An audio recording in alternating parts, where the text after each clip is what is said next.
Hi there, and welcome to Speak English with Christina, where you'll learn American culture and business know-how to become confident in English. And welcome back to part 2 of our special mini-series on social skills and small talk. Today we're going to look at how to break the ice and start a conversation without feeling awkward. And before we start, remember you can activate the subtitles for this video by clicking on the little CC icon at the bottom of the screen. So, just a reminder, our free mini course, it's Small Talk, Big Success, becoming fluent, comfortable, and likable in English, which is a big part of business success. And if you want to get all of these lessons, today is part 2, but there are more coming, and if you want to get them, go ahead and sign up at ChristinaRobuffet.com, where you'll join more than 35,000 Speak English ambassadors. These are the students who are subscribed to the newsletter and receiving lessons with me every week. So, today, part 2, how to break the ice without feeling awkward. Before we get into that subject, let's go through a recap of part 1, which you saw last week, because we asked the question, are you losing opportunities because of your bad social skills in English? And we looked at our biggest barriers to good social skills and how to overcome those barriers. We saw the hidden cost of bad social skills and not making small talk. And we also saw all of the different goals that you can reach with small talk and how it is a major contributor to your career success. So, now that you know how important small talk is, maybe you have the question like, how do I start making good small talk with, my level of English? Well, let's look at some of the things that are stopping you today and how you can instantly solve that problem, like right now. So, first of all, you're probably thinking, I need more vocabulary before I can make good small talk. I don't have enough vocabulary. I always hesitate when I try to find my words in a conversation. But in reality, if you're at an intermediate level, you already have enough vocabulary for a decent conversation. Now, yes, you are going to make grammar mistakes, and yes, sometimes you won't have the exact precise word to describe something, but you have enough vocabulary to really have a nice, decent conversation. Plus, remember when you're speaking that a smile and a positive attitude will make up for what you lack in advanced English because your enthusiasm shows through, your, desire to connect with the person shows through, and, a smile and that positive attitude can really go a long way in making a good conversation. So what's really missing today from your English to help you to have good conversations? Well, it's the reflexes and it's the techniques for good conversations. And we're going to look at how you can develop these today. So maybe what happens right now is, you don't know what to say to break the ice. Now, to break the ice, this just means to go and to start a conversation with someone. You don't know what to do or what to say. And this happens to native speakers also, so don't worry about that.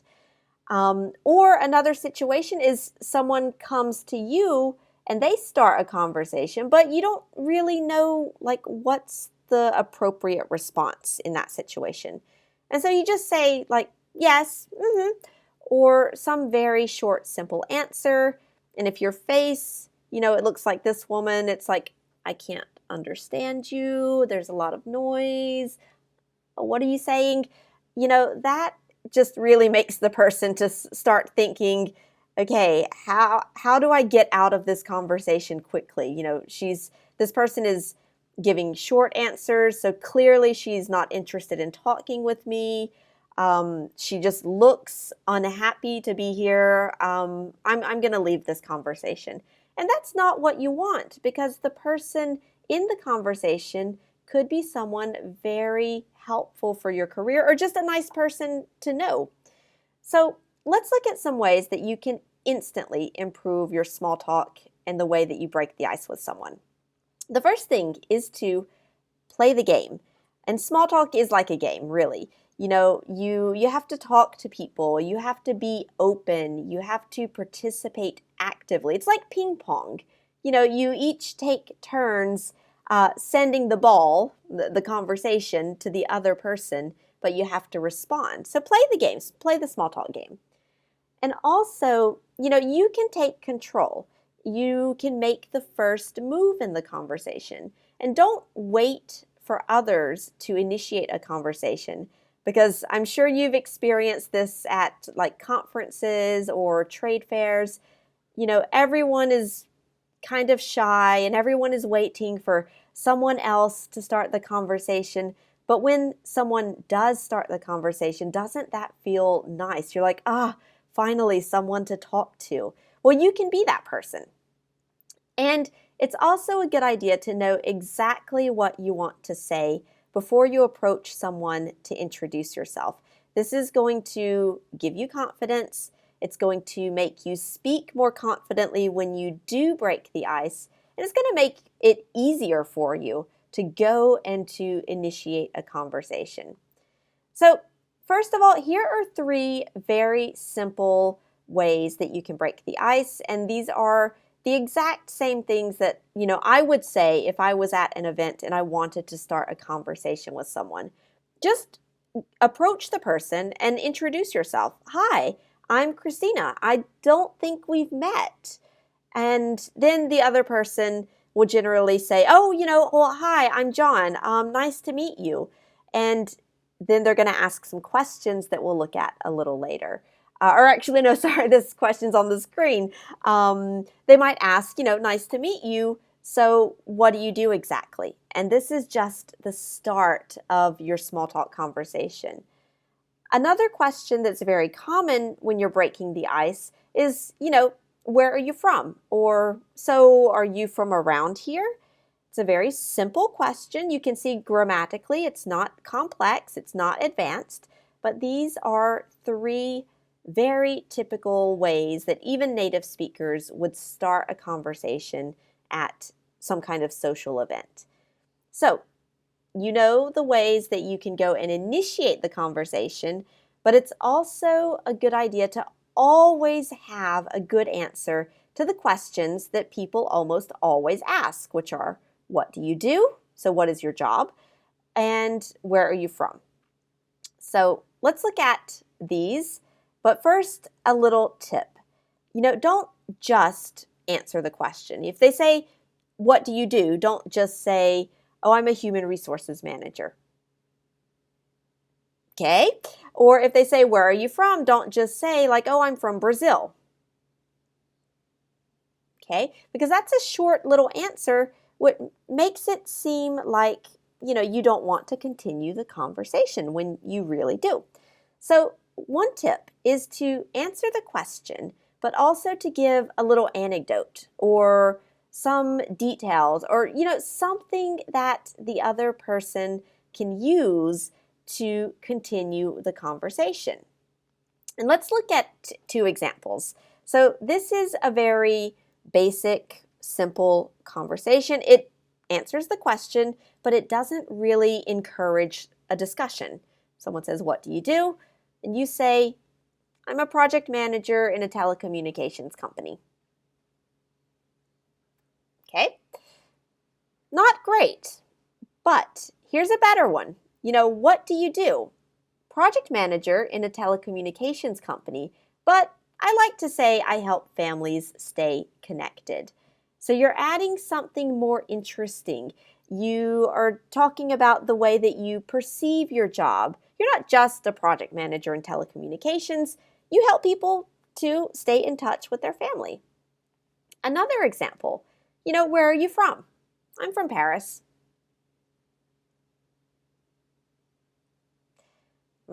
Not so great. But here's a better one. Where are you from? I'm originally from a small city in the south of France, but now I live in Paris, the most beautiful city in the world.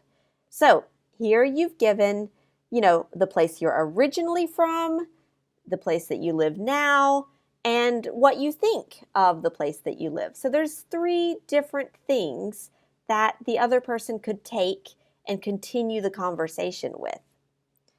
So here are three basic steps to boost your icebreakers, like immediately. Answer the question, be polite. Give a short story or some details or something that will allow the person to continue the conversation with you. But if they don't, react and they don't, say something like, oh, wow, Paris, I was there last year for my vacation. It really is beautiful. Or, they don't say, oh, wow, that must be really, nice. What exactly do you do to help people stay in contact? If they don't continue with a question, well, then you can ask a question to them. And very simply, often that question is just, and what about you? And you repeat the question. So if you say, I'm originally from a small city in the south of France, but now I live in Paris, the most beautiful city in the world, and the other person doesn't jump in to ask another question, of course, you can say, and what about you? Where are you from? So a good way to remember that is to think like ASQ, which would be pronounced ask. So answer the question, story or details, give a story or some details or something, and then question the other person. Just ask them the question. What about you? What do you do? Or what about you? Where are you from? Now, you get into that topic of where are you from or what do you do? It's a super common small talk topic, but at some point you want to change the topic. And I don't know why there was a chicken in this image and it's holding a sign, chicken, change the topic. I don't know, but I thought the image was funny and maybe it would help you remember it a little bit. So when you're ready to change the topic of your small talk conversation to move on to something maybe more interesting or more personal, the key phrase here is, so anyway. And that is a super natural way to just change the topic randomly in a conversation. And we're going to look at some examples.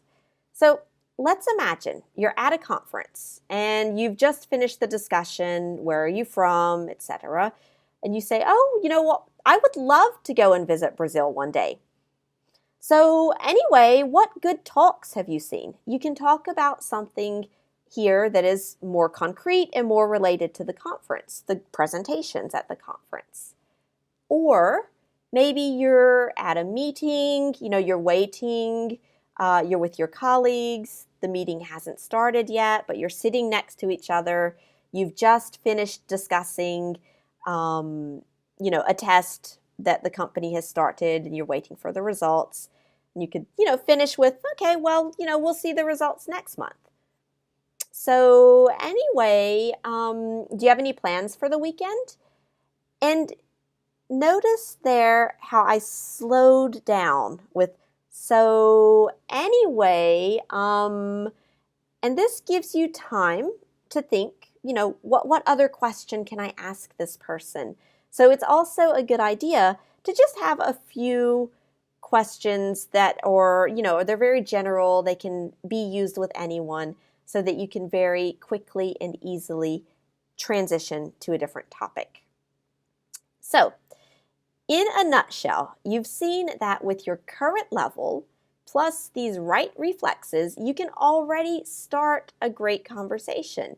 You saw that all of these examples, there was no complex vocabulary, no complicated grammar, and I'm sure that you could manage these questions. If you're watching this video until now, it means that you could manage those questions very easily. So, I have a challenge for you to try the things that you learned in this video. In the comments, I want you to answer the question, where are you from? But in a way that encourages the conversation to continue. And then I want you to change the topic of the conversation. You can imagine you're, at a conference, at a trade fair, you're at the coffee machine with your colleagues, you are sitting in a meeting waiting for it to begin, or you're at a dinner with a new client that you've just met.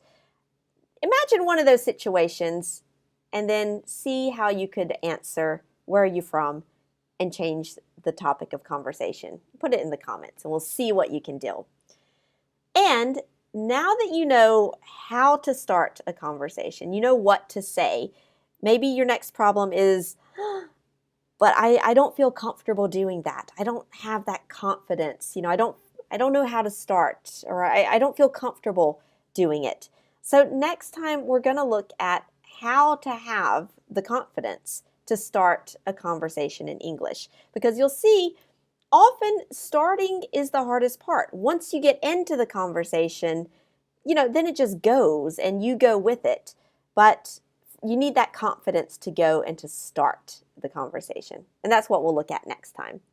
So if you want to get that lesson, I'll send it to you, but I need you to sign up at ChristinaRubafe.com so I know where to send the lesson to you. All right, I'm really looking forward to that lesson, to seeing you next time, and thanks a lot for learning with Speak English with Christina. See ya.